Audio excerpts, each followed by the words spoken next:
like Jim said, this year marks the city's 150th, and I think all the work that has gone into getting Ellsworth to this point is a lot of hard work.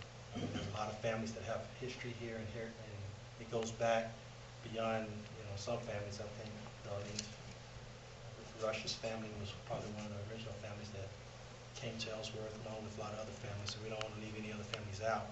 But I just wanted to at least share with you that Ellsworth has a heritage that we need to embrace, and hopefully we can hold on to moving forward. And I gotta have some did you knows. Did you know that on August 12, 1867, that the first document filed with the Register of Deeds is the sale of cattle? So that's the first document. If you go do some research, that's the first item that's on file with the Register of Deeds is a sale of cattle. I think L.C. Palmer sold some 66 cows to Tom Smith. And also, in August 27, 1867, the first parcel that's recorded at the Register of Deeds is from William Yates to A.O. Robbins, which I'm sure there's some relation to where we are today here in the library with J.H. Robbins.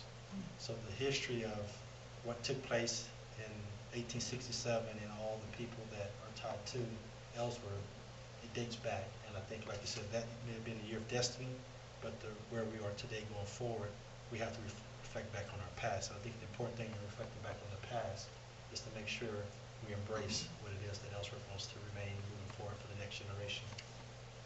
Also, did you know that the first Longhorns that were drove from Texas to Kansas in 1867 was about 35,000, and that number grew up to about 600 to 700,000 by 1871. So again, I think you can see the trail there. When the Chisholm Trail, I think Jesse Chisholm was an Indian trader, which was able to establish some of the trails from Texas, Oklahoma, and so that became part of the history. And I know there's a lot of history that Jim and Dennis, a lot of people have. But I just want to highlight the Chisholm Trail. And Ellsworth pretty much come off the Cox Cutoff, which took place about north of Perry, Oklahoma, which ended up coming through Harper County, through Ellenwood, and ended up coming into Ellsworth. But also the important thing is the railroad. The railroad played a significant part in Ellsworth establishment. I think Joseph McCoy was a big pusher of the Chisholm Trail, and in 1867 when the railroad had stopped there in Lawrence, it ended up coming to Salina. But there's still a big push to get the railroad further west, and I think Joseph McCoy was he was instrumental in making sure that Chisholm Trail and then Ellsworth was part of the cattle business. And when Kermit and I was in Topeka last year, I had in my slide was a picture. It had September 5th, 1867, a picture of some cattle being loaded on a cattle cart. So if any of you get a chance to go to Topeka, down the basement floor, they have different pictures, and that one picture that I thought was significant, that Ellsworth history is there in the Capitol, and it signifies what we were able to have a part in history.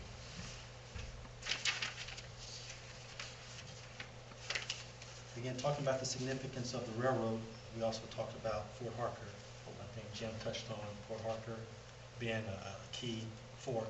When you hear the history and you go and hear Greg Heller make the presentation, he talked about how the fort was here, and then the fort to Fort Lauder, and also the fort to Fort Hayes. That was instrumental when Fort Harker was established because it provided safety, transport, all the things as the West was getting formed. So before the railroad was actually west, we were able to utilize Fort Harker and different forts. And I think Jim made the comment the other day is that when you think of Ellsworth having a fort, the cattle, you almost look at Fort Dodge. There's not too many forts in the state of Kansas that can claim that they also had a fort and they also were known for a cattle town. So those are significant contributions that the city of Ellsworth, or Ellsworth County, played into the history.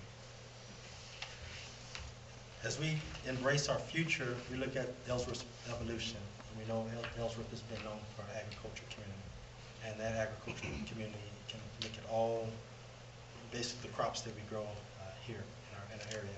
You hear about the different soils and different textures of soil between the Flint Hills. They said there's a path through Ellsworth County that's pretty pretty fertile, and I think we've been blessed, as we can see, when we get the right moisture, it can turn green and it can be, we can grow good crops. So I think the important thing to know is that agriculture has been our mainstay, and we've been able to, as downtown evolved, we had services such as banks, the attorneys, drugstores, different businesses evolved as Ellsworth was able to find its place and to not only be known as a cow town, and you have the wicked cow town too, and some of the gunslingers that were here and some of the history that's tied to that. So to realize that we have that kind of history is lost, because they don't really teach that in school anymore. I mean, you talk about American history, Kansas history, it's kind of a blur. And even on the History Channel, they don't have a lot of history. They talk about some of the smaller communities. So what the Drovers Hall of Fame, the Chamber, the Historical Society, what those groups are doing today is still trying to keep our history relevant. And I think it's important that we as a community embrace, you know, when you go to the Hodgkin's house and you go to the Livery Stable, when you go to the old museum, when you go to the caboose and the depot, you have to realize that was part of our history.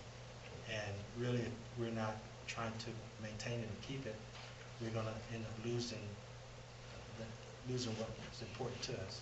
And I think it's important for us to continue to evolve and embrace the challenge of what do we want to be known for.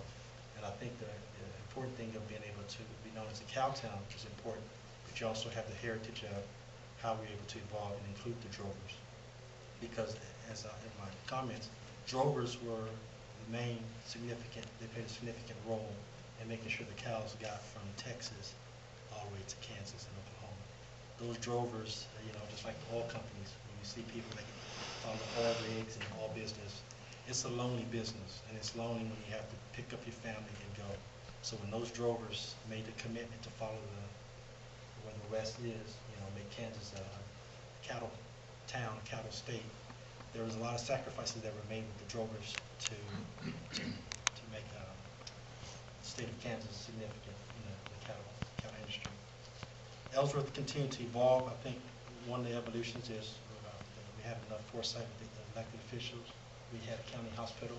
You look at the history of that when it was first built in 1921, some additions in 1953 and in 1974. We had some nice additions to the hospital. We used Jones Gillen. I think they were a significant architects. I think we used them for the new hospital where it is right now. So the fact that the county and the medical facility had its significance then, it has a significance today. And I think that's the important thing for us to embrace, that we have a nice hospital, we have nice schools, we have nice industry, and I think Ellsworth has been blessed. When you go further west, you see some communities don't have that. You know, the aging population goes away and they have no younger people coming back. So the important thing for us is to realize that Ellsworth, we've embraced our heritage, but we also embraced the fact that our young people can go and come back. And I feel I'm a beneficiary of that mindset, because I came here when I was young, and I come back here a little wiser. But I thank the community for allowing me to be part of the journey of Ellsworth. If I hadn't have left, I'd have been here 20 years this year. But I had a little detour, but that detour allowed me to gain valuable experiences. Now that I bring that back, it's more about what can we do to get some things done? How can we help grow the community? And one of the evolutions during the 20th century is the elk can. Some of you may remember when that first came to Ellsworth, that was like, wow, we got a major manufacturer like that to make iron harnesses for Ford Motor Company. That was a big deal. We had people bust into Ellsworth from all over, from Great Bend, Salina. So the significance that Ellsworth embraced that type of industry is significant. You know, and now it's a Great Plains facility. We look at the Chickasha mobile home manufacturer. Again, we had a rail spur that went up there, delivered parts, and they were able to make mobile homes here in Ellsworth. Now that's evolved until it become Cashco. So even though the significance about Cashco and Chickasha is that Chickasha, when they manufactured their homes, they polluted the soil. But Cashco came along and was a good corporate sponsor, a corporate citizen, and they put investments in place with the city to clean up the water, because we had some contaminations. And I think that's one thing about when you grow a community, there's some of the unknowns. You don't know what's going to happen when you bring on an industry. There's different environmental things that we didn't know. We thought, well, it's a good thing that we have industry looking at Ellsworth. One of the big things I think today that's a mainstay in Ellsworth is the prison. You know, if you look back in when Fort Harker came, that was a federal institution, and then you can look 100, I think 1998, 1989, 1988 or 1989, things were in motion to get the prison here. And the prison celebrated 25 years here, I think, in 2014.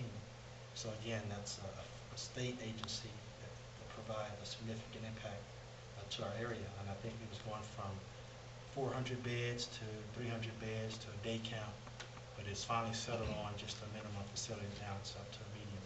And I think just having that in our community has been a plus. I think when the 2000 census came out, they talked about how Ellsworth's median income rose higher than any other rural community west of Topeka. And that was contributed to the prison, because now we had individuals that could still work their farms, still also had an employee that could give them benefits. So again, Ellsworth was open to allowing that type of industry to come into our county, and it provided opportunities just outside of Ellsworth, but in Wilson and Dorrance and Holyrood, Lorraine, Kannapolis. We all benefited from that state agency having its presence here at Ellsworth. As we evolve into the 21st century, you said, well, okay, what else is Ellsworth going to evolve into? Again, you went from Elcan to Craft World, and then all of a sudden Great Plains. We had a brick plant, some of you may know was a major employer in Ellsworth County. And when they decided to shut down, those employees were kind of in flux. But there was enough works with economic development and chamber to work with Great Plains representatives to, here's a building, here's space. So that was a good segue from when the brick plant closed.